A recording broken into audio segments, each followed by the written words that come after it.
रहस्यमय तालाब। हेलो दोस्तों, मेरा नाम है राजीव। मैं आज आपको मेरे और मेरे परिवार के साथ घटी हुई एक पैरानॉर्मल और अजीब घटना बताने जा रहा हूँ, जो डरावनी याद बनकर आज भी हमारे जहन में ताज़ा है। मेरी पत्नी सुषमा और मैंने हमारे बेटे अराव के 11वें जन्मदिन पर जंगल सफारी का प्लान बनाया था। मैंने बर्थडे के एक दिन पहले ही जंगल सफारी के लिए गाड़ी बुक करवाई थी। अगली सुबह हम तीनों नेशनल पार्क के गेट के सामने जल्दी पहुंच गए। वहां पता चला कि हमने जो ड्राइवर हायर किया था वह आज काम पर नहीं आया है, तो गाड़ी मुझे ही चलानी पड़ेगी। अंदर जाने से पहले फॉरेस्ट ऑफिसर ने मुझे हिदायत दी थी कि आप जंगल में ज्यादा भीतर तक नहीं जा सकते और याद से 5 बजे तक जंगल से बाहर निकल आना। कुछ भी हो जाए, जंगल के तालाब के पास बिल्कुल नहीं जाना। जंगल की खूबसूरती। कुछ दिनों से वहाँ पर लोगों ने भूतिया घटनाएं अनुभव की है। उसके बाद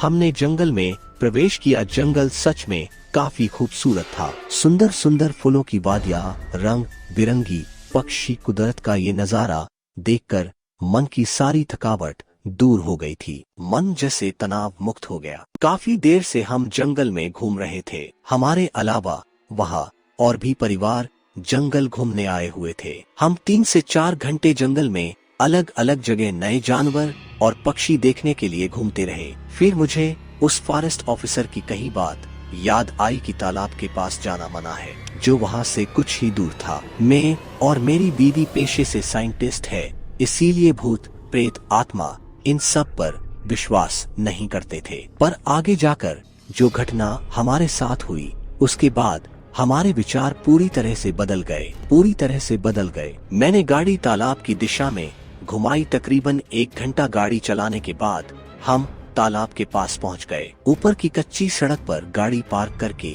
हम तीनों नीचे तालाब की ओर बढ़ने लगे। तालाब के आसपास काफी घनी झाड़ियां थी। तालाब सच में बेहद खूबसूरत था। तालाब का छलावा वो किसी तस्वीर जैसा लग रहा था। वहाँ आसपास के वातावरण में एक अजीब सी नशीली खुशबू थी। हमने तालाब के पास 2-4 घंटे बिताए। मेरी बीवी और बेटा तालाब के पानी में खेल रहे थे, एक दूसरे पर पानी उड़ा रहे थे। सुषमा ने कहा, राजीव तुम कुछ बोलते क्यों नहीं, आओ ना हमारे साथ पानी में एंजॉय करो। पर मेरा ध्यान कहीं और था। मैं एक बात निरीक्षण कर रहा था। हम लोग इतनी देर से वहाँ पर थे, पर अभी तक एक भी जिंदा मछली तालाब के किनारे के आसपास नहीं दिखी थी और ना ही तो कोई पक्षी पानी पीने आया। फिर मैंने इन बातों को नजरअंदाज किया और पानी में परिवार के साथ खेलने लगा। गहरे पानी में खेलते खेलते किनारे से स्विमिंग करते हुए मैं थोड़ा गहरे पानी में गया था।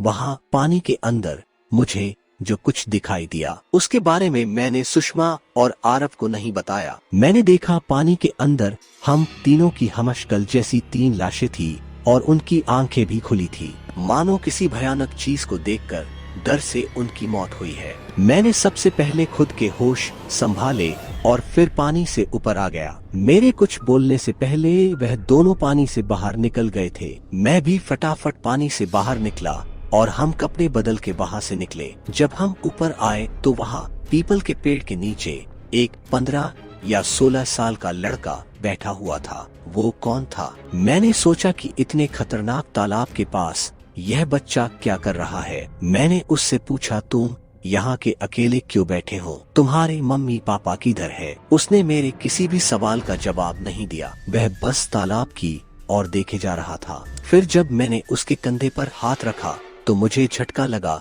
क्योंकि वह लड़का बर्फ जैसा ठंडा था, जैसे कि मुर्दा घर में रखी हुई कोई लाश। मुझे कुछ अजीब सा महसूस होने लगा और हम उस बच्चे को वहीं छोड़कर ऊपर गाड़ी के पास आए तो गाड़ी के पास के बूढ़ी माताजी बैठी थी। उसने मेरी पत्नी से कहा, बेटी तुम्हारे पास कुछ खाने के लिए है क्या? सुषमा ने उसे कुछ सैंडविच और बिस्किट पैकेट दिए। वो माताजी मेरी तरफ देख रही थी। मैंने उनसे कहा, माताजी क्या मैं आपको कहीं छोड़ दूं? वह गहरी आवाज में बोली, आंखों देखी किसी भी बात पर भरोसा मत करना और अपने अंतर्मन की आवाज को कभी अनसुना मत करना। ये शब्द कहकर वह माताजी जंगल में चली गई। हम जंगल से निकले ही थे कि थोड़ी ही दूर जाकर गाड़ी अचानक बंद पड़ गई। कहानी का पहला भाग अब यहीं खत्म होता है। अगले भाग के लिए लाइक करें और सब्सक्राइब करें, क्योंकि जैसे ही अगला भाग आएगा आपको नोटिफिकेशन आ जाएगी। फिर अब हम मिलते हैं अगले वीडियो